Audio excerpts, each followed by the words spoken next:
When I woke up this morning, I did the usual thing, which is picking up the iPad and logging on to my favorite news websites, mostly the newspapers that I read online. And then I also logged on to Twitter. And I discovered something surprising was trending in the morning, early morning by my standards. Now, you know what? There is a friend of mine and we say there is a wrong allegation on us that we start our day late, we wake up late, or we sleep late. We work 9 to 9, but sort of Greenwich Mean Time, like London time. So I don't wake up early. When I did wake up, I found that this surprising trend was Ajit Doval. Then what's happened with Ajit Doval? And I saw tens of thousands of tweets in that name, with that hashtag. What's happened with Ajit Doval? And then I checked and realized that this is Mr. Doval's 77th birthday. So many happy returns, Mr. Doval. You have a lot of work to do. Stay well, stay happy, stay active. Importantly, it also occurred to me that this is also the death anniversary of R.N. Kao, who is by any definition the most famous, the most successful spy master in India's history. It is on this date that he passed away at the age of 83. So this coincidence, I thought, was a good opportunity to talk about the business of intelligence gathering, spying, operations in the history of independent India, and some key figures who featured there. Now, Ajit Doval is present right there. He's India's national security advisor. He's also among our most operationally oriented national security advisors. So how many national security advisors have we had? The position was created by the Vajpayee government. So Brijesh Mishra, the first NSA, he was a foreign service officer. He was, as you would expect, more oriented towards foreign policy, less military and less intelligence. But he also was principal secretary to Prime Minister. So he combined the two jobs. So a lot of his time and mind space went into governance issues and running the PMO as well. So he did a lot of the environment control for the Prime Minister that the principal secretary has to do. So that was a hybrid role. After that, when the UPA came into power, they thought that this role was too wide, NSA, and that then just as India has two intelligence agencies, Intelligence Bureau for Domestic Intelligence and RAW, Research and Analysis Wing for External Intelligence, they should also have two NSAs. One looking after internal security, that became Mr. M.K. Narayanan, former IPS officer, also of the Kerala cadre, just like Ajit Doval. And for external issues, they had J.N. Dixit, who was the former Indian Foreign Secretary, also India's ambassador to many key countries, particularly in the neighborhood. In the course of time, Mr. Dixit passed away. He died in harness. And then M.K. Narayanan continued in this job. M.K. Narayanan was a former Intelligence Bureau chief as well, and also known as quite an institution builder for the IB and also for the NSA's office. So he did his job in very difficult times also. Many important events took place at that time. Many challenges came up at that time. After him, UPA had Shiv Shankar Menon, who again was an IFS officer. So it started IFS, went IFS plus IPS, then became IFS, and since then, since NDA has come in, we've had Mr. Ajit Doval, a former IPS officer, 1968 batch of the Kerala cadre. Now, even before this, in 2004, when UPA had come to power, he was appointed Director of Intelligence Bureau. So he's somebody who's worked across governments and who's been trusted across governments. Now, as often happens, lots of stories get built around people in the spooky business. So a lot of stories have got built around Ajit Doval as well. So I did write a national interest piece, headline, if I remember correctly, the Doval Detail in 2016, talking about many of these things. Now, in his case, a lot of stories have spread that he was undercover in Pakistan for 7 years. He did this, he did that. He's like projected like an Indian Desi James Bond. Now, if you want to use that parallel, James Bond, I might say that he is the most khurafati of Indian intelligence, senior intelligence people. Most khurafati in the sense that he is the most operations oriented. So, if that is your definition of James Bond, then during the period that he was James Bond in the Intelligence Bureau, he also had an M. You know, James Bond has a boss called M, and that M, more often than not, was MK Narayanan. So, they also worked in tandem on many occasions. Now, the fact is that with Ajit Doval, I have had a career, a journalistic career running sort of concurrently. Although he's a bit older. Now, as happens in our lives as reporters, usually people we interact with are a little bit older than us because they are more senior in the government, they have more information, and they also are taken more seriously for the more important jobs. In the government, nobody's taken so seriously if you are too young. So, there were many places where his tenures and my reporting years coincided. And there were many where I just preceded him. So my first visit to Mizoram in January of 1981 was when he had recently left Mizoram as the head of the subsidiary intelligence bureau there. It used to be the position of an assistant director those days. And Brigadier Tenfunga Silo, who was the chief minister of Mizoram and a former brigadier in the Indian Army, he said to me that, look, over a long sort of session, because he thought that I was a young reporter and he would make me understand the Northeast Mizoram better. And he said, do you know a man called Ajit Doval? I said, no. And he said, if your government had a few more intelligence officers like him, Northeast would not be in such a mess. So I did hear of his fame that early on. Then not long after, the former Chogyal of Sikkim passed away. His name, if I may remind you, was Palden Thondup Namgyal. I am saying former Chogyal because Mrs. Gandhi in 1975, when she merged Sikkim with India, she abolished the office and title of the Chogyal. So he died, and I had gone to cover the funeral in Gangtok. I used to then cover the Northeast for Indian Express. So I'd gone to Gangtok, my first visit to Gangtok, and people told me, oh, there was a very sharp IB officer here called Ajit Doval who's just gone back. Once again, I sort of followed just after he had left a place and heard of his reputation. Then when I joined India Today in 1983 and came to Delhi, among the first stories I was asked to cover was the trouble in Punjab. That's when Bhindranwale was sitting in the Golden Temple. And that is when we figured that Mr. Doval was now in Pakistan in our mission. He was not undercover. He was a diplomat in our mission. He was only undercover to the extent that I think his title was something like Counselor, Commercial and Trade. And there wasn't very much commerce and trade between India and Pakistan at any point of time. He was also tracking very closely. He was doing what he was doing, but he was also tracking very closely the Sikh Jathas used to go for their pilgrimages to their holy places in Pakistan. And one of those visits, because he was escorting the Jatha, somebody leaked his identity, and I think he was also roughed up a little bit, which was very unfortunate. But it was still an act of bravery to be there, even if you were not undercover. And we know what happened after that. After that, once he came back from Pakistan, back to IB, he again got involved in operations. He had a key role to play in 1988, Operation Black Thunder in the Golden Temple, which saw for the first time the use of National Security Guards, the new anti-terrorism force, and also saw KPS Gill rise to national prominence. Until then, he was well known in Assam because he'd been IG Law and Order there in difficult times, but not so much in Punjab yet. He was from Assam cadre. Now, the interesting thing is that after that, this collaboration between him and Ajit Doval carried on for quite some time.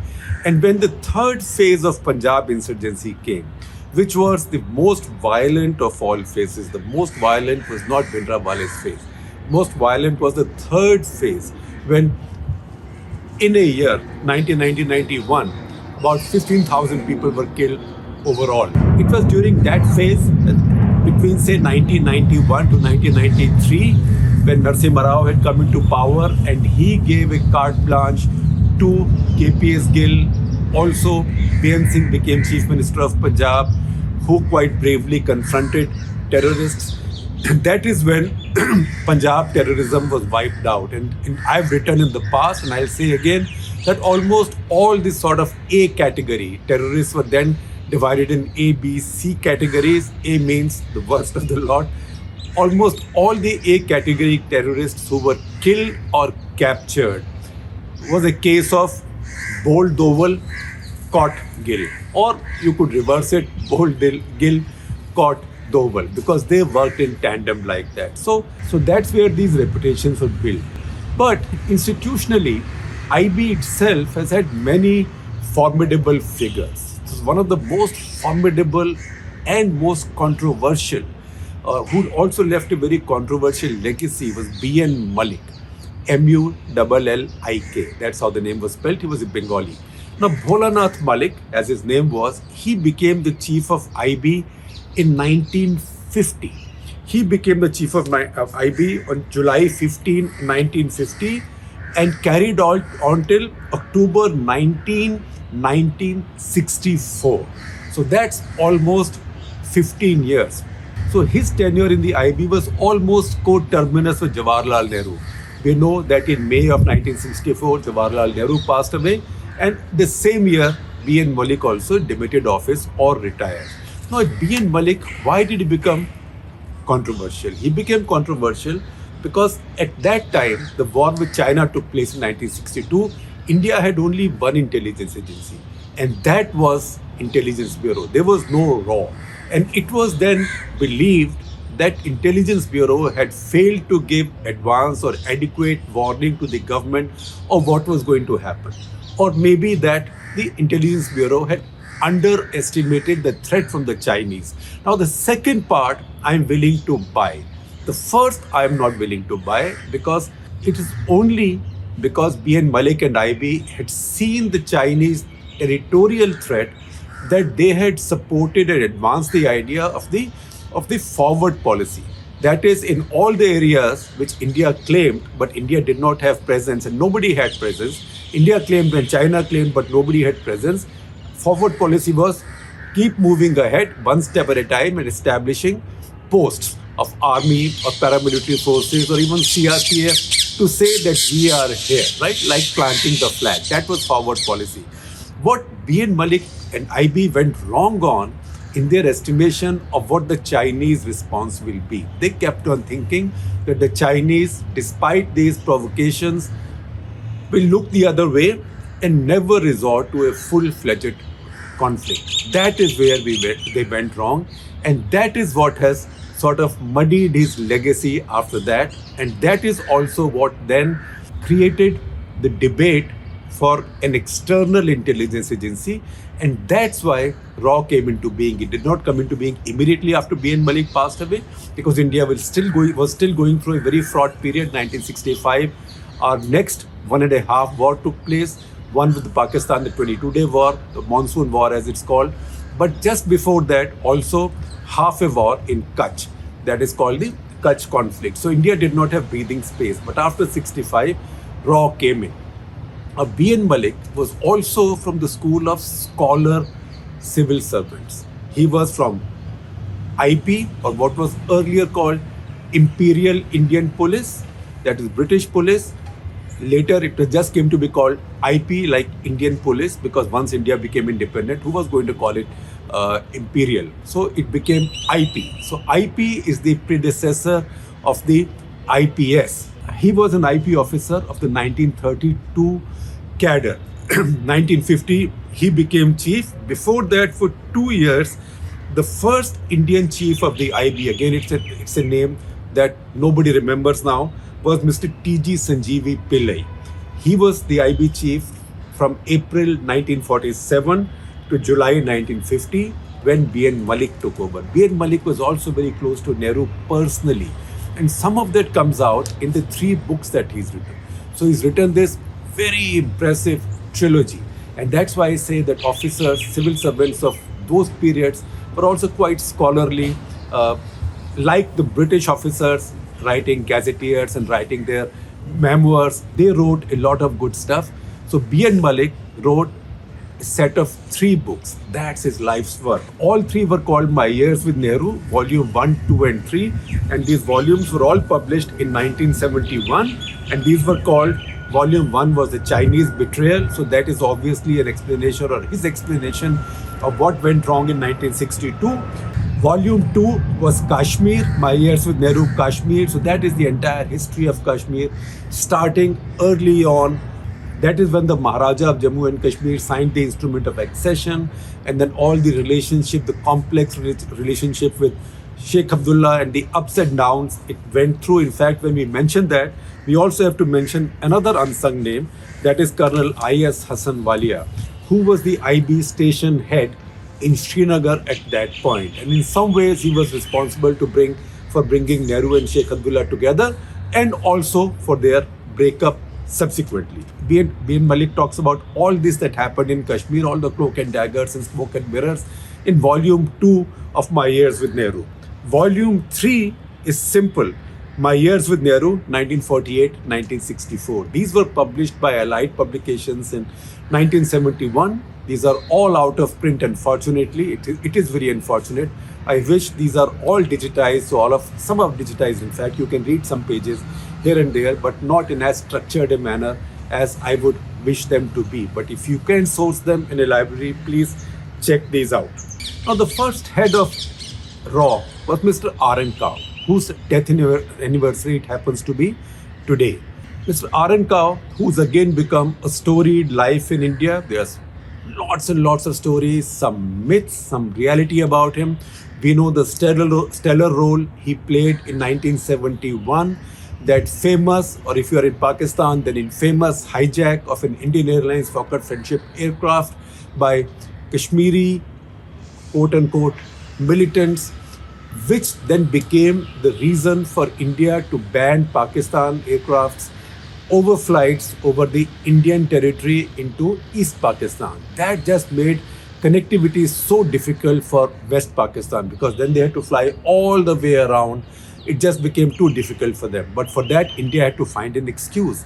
And that excuse was the hijack of that aircraft. So in protest against that our plane was hijacked by Kashmiri militants linked to you, and the plane was blown up, etc., we will not allow you overflights. That was an intelligence operation, one of RAW's most successful operations. After that also, there's a lot that's been said, there's a lot that's not been said. For example, how INS Vikrant was taken away from Vizag. It was taken to the Andamans because somebody knew that PNS Ghazi, the submarine, was coming looking for it, and how then PNS Ghazi was sunk off Vizag.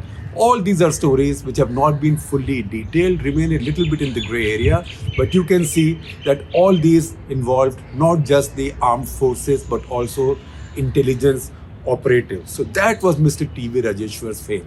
And by the way, since we're talking about a couple of these officers who come from Imperial Indian Police, the earlier service, I must also tell you that another famous name, famous author who we quote and read all the time, George Orwell, he was also an officer in Imperial Indian Police. In fact, he served in what is Myanmar now between 1922 and 1927. It's just that if you Googled his name in the records of Indian Police Service or Imperial Indian Police, you will never find it, because George Orwell was his acquired name later, like a pen name. His real name, under which he served in Imperial Indian Police, was Eric Blair. Although if you ask me, that Eric Blair sounds like a more likely pseudonym than George Orwell. Now there are lots of other people. The tragedy is with intelligence business that operatives who actually go undercover and who take risks, who sometimes spend lifetimes in hostile jails, go through painful trials, torture, interrogation, and also lose their lives. They are almost never remembered. So we know the stories, a little bit about Sarabjit Singh, for example, Sujit Singh. These are people who my colleague and our national security editor now, Praveen Swami, tells me, carried out up to 86 covert operations in Pakistan. We have no memory for them, no memorial for them. That is most unlike, say, what happens in Israel. Israel, the Mossad headquarters itself has a memorial for its own agents who've done stellar work or made sacrifices in the line of duty. In India, we do no such thing, because even when these people came back, even if they are released as part of an exchange or whatever, they are just allowed to be forgotten. And that needs to be rectified. Now, having said that, I will mention a few more names before I let you go, because it's rare that we get a chance to talk about these things. So there was P.N. Banerjee, who was Joint Director of Intelligence Bureau in the late 60s, and then he was seconded out or sent out on deputation to RAW. He played a key role, a stellar role in forming the Mukti Bahini. Again, you will not hear very much about him. The best spies go unsung, unfortunately. There was also Major General Sujit Singh Ogban. We spoke about that when we did a full Clutter on Special Frontier Force, the Tibetan covert force that India launched in 1962, just after the war, and the troops from which were used in Indian Army's Kailash Range expedition or Kailash Range movement that surprised the Chinese in August of 2020. Major General Ogban was the founder of SFF. He also became very closely and keenly involved with Mukti Bahini operations, along with P.N. Banerjee. Then Anand Verma. Anand Verma is a RAW chief who people of my generation also knew. He was the RAW chief under Rajiv Gandhi when the great tension over Operation Exercise Brass Tacks took place. But he's also the first Indian intelligence chief to establish a covert contact with his Pakistani counterpart. And that is something that he wrote about in an article in the Hindu, and something that I mentioned also in an article which I'll share with you when Hamid Gul passed away. Hamid Gul, the infamous ISI chief of the 80s. So they established a covert connection. They met overseas in Europe. That connection was brokered or facilitated by the Jordanians. Jordanians, as you know, were very friendly. Jordanian royal family was very friendly with Rajiv Gandhi also.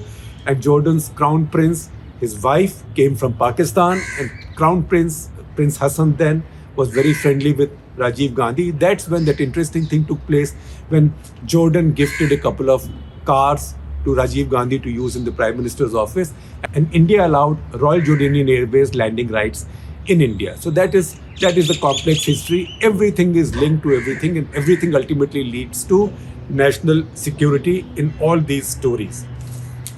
Then you have Girish Gary Saxena, Chief of RAW. So between being Chief of RAW and Governor of Kashmir for long spells, he spent a lifetime dealing with the Kashmir issue. His brother, by the way, Naresh Chandra was Cabinet Secretary. He was Home Secretary of India. At one time, Gary Saxena was Governor in Kashmir, and Naresh Chandra was Home Secretary in Delhi. He was also Ambassador to America, and later he was also the custodian in many different ways of India's nuclear program and a key figure in the Pokhran II tests. So these two brothers sort of were the grand viziers of Indian national security for a very long time. There were others who are barely remembered now. Arvind Dave, do you remember? Arvind Dave was the chief of RAW when the war in Kargil took place. Now, if I reminded you that when the war in Kargil took place, India's trump card was those tapes, those audio tapes of the phone conversation, of the tapped phone conversation between General Musharraf, who was then in Beijing, and one of his deputies. And that's when they were saying, oh, these are our boys. Everybody, हमें क्या पता, हम तो उनको मुजाहिदीन ही बोलेंगे, etc. And they're discussing, अच्छा, एक आज Mi-17 गिर गया, आज एक फलाना गिर गया. And those conversations, those tapped conversations, then exposed the Pakistani perfidy and dual game to the whole world and strengthened India's moral position. So somebody eavesdropped on that conversation and picked those up. That had to be RAW at that time. So Arvind Dave was then the head of RAW. Later he became, after retiring, he was appointed governor of Arunachal and then briefly governor of Meghalaya. Since then, I have also lost track of him. But once again, as I told you, there are many who go unsung and they carry out operations that do India a great deal of good. For example, once again, 2008, one of the big pluses for Indian intelligence and security agencies was that they were able to eavesdrop on those phone conversations that terrorists were having with their controllers back home, or what the Hindi news channels call their Aka back home. And also that through those SIM cards that those terrorists were using, India was able to nail the fact that they were Pakistanis. Those SIM cards had been planted in a covert operation by a Jammu and Kashmir police officer on Lashkar-e-Taiba people. If those SIM cards had not been planted by him, then we would not have been able to crack that mystery so soon and also handle it so effectively. And also Pakistan would not have drawn such immediate global opprobrium as they did. The name of that officer, because again nobody will remind you of it, was Mukhtar Sheikh. So too many people in this business also go unsung.